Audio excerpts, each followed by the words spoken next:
সারপোকা রে সারপোকা, দুনিয়াটা খাইয়া লাইলি তোরা। মানুষের রক্ত খাইয়া জীবনটা শেষ করে লাইলি।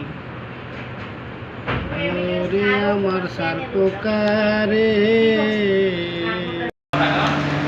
হ্যালো বন্ধুরা, একটি মোটর কিছুক্ষণ আগে ইন্তেকাল করিয়াছেন। আমাদের মোটরের যে ডিরেক্টর সাহেব আছেন, উনি এখন মোটরটাকে চিকিৎসা করার জন্য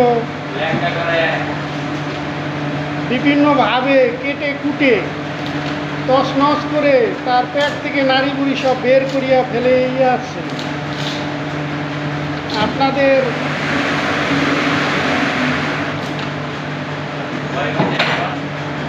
ওনার চিকিৎসার জন্য হলো হাতুর বাডোল,